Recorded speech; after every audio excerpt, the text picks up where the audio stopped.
aaryada baldooxo waxaan galaa arooraha aqalkan ku leeyahay agabkaygu waa ciid marka aqalkii waa maxay waa kan waa ciidii weeyaan waxa sawirata walaalka oo ka weyn ama ka yar oo dhaxantaasi hayso oo bartaa fadhiya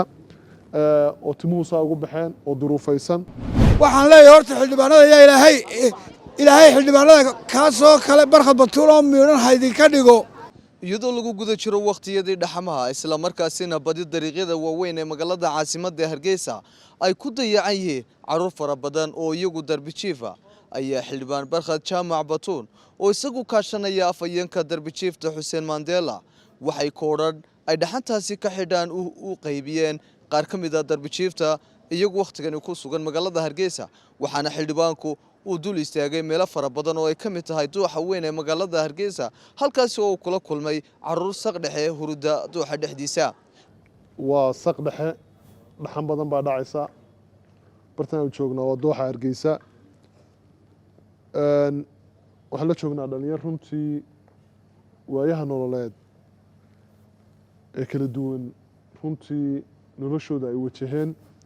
waxaan ilaahay ka baryaynaa nolosha dhalinyaradaasi ay ku jirto nolol ka qiimo badan inuu iyaga iyo inta jiilkooda ee Somaliland dariskaaba ku nooleeyo waxaanu bartan waqtigan ugu nimid dhaxantaa dhacaysa darteed inaanu u qaybino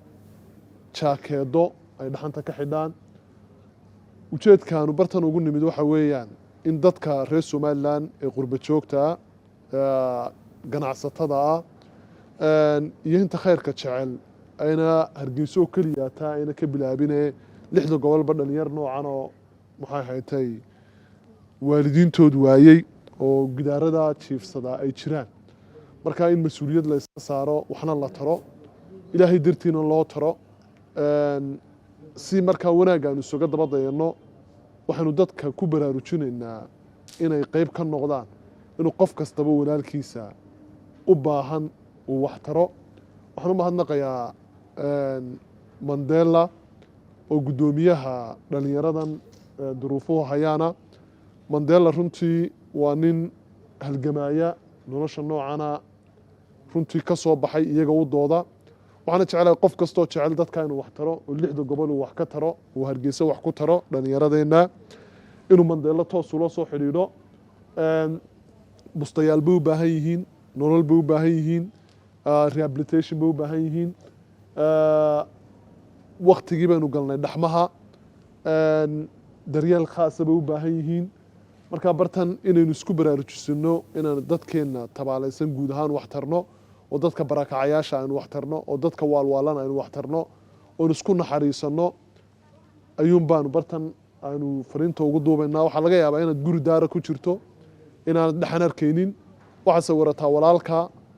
oo ka weyn ama ka yar oo dhaxantaasi hayso oo bartaa fadhiya oo timuhu saa ugu baxeen oo duruufaysan runtii ilaahay subxaanahu wa tacaala waxaan ka baryayaa inuu miisaanka xasanaadka dhammaanteen bay noogu wada daro waxaanan jeclahay inamada saxaafadeena soo raacay iyo ciidanka nala socda iyo Jamaal intuba way mahadsan yihiin waa saqbadh waa dooxa Hargeysa dhaxantaa ka dhacaysa cid kastana inay khayrka ku daba dayato saacadan waa saacad dambe waa ilaa 10kii habeenimo dadka hoomeysta daranka ayaan hadda wax u qaybinaynaa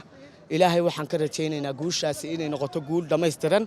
ilaahay baynu baryaynaa mar walba duruuftiina iyo dantiina waayihii nolosha inagu daristayna waa dareemi karnaa xildhibaanku waa dareemi karaa anigoo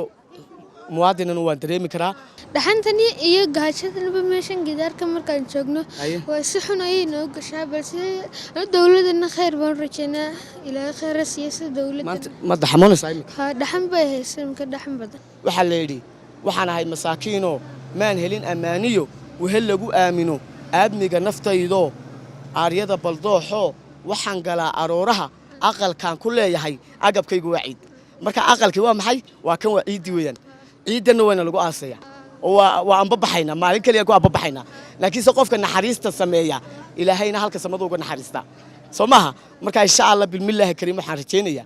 noloshaada inta ka dhiman inaad farxad ku noolaan doonto ilaahay iidankii ininkana sidoo kale yaa dadkan meesha xilligan u socotaan ee u keenteen hadiyadan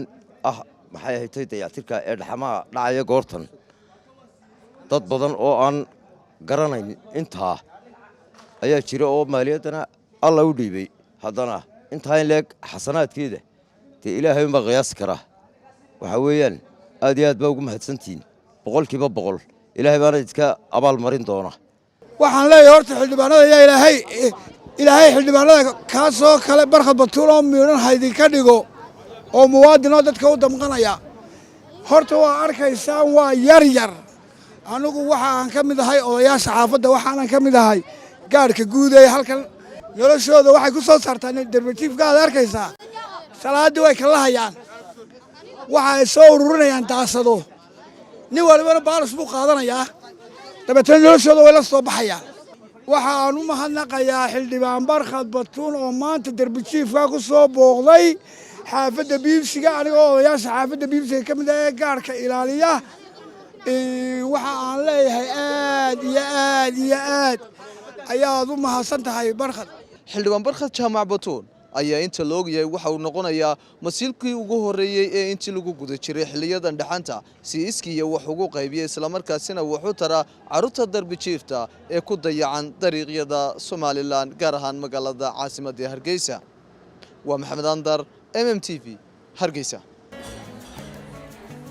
واو اسبوع كيسو في عايز صاحبي waad ka heshay sooma ما شاء الله صح ما عاد كش بسيط waxaan ku shubtay xidhmo furan $10 baad ku shuban kartaa 5 baad ku shuban kartaa 15 baad ku shuban kartaa 20 baad ku shuban kartaa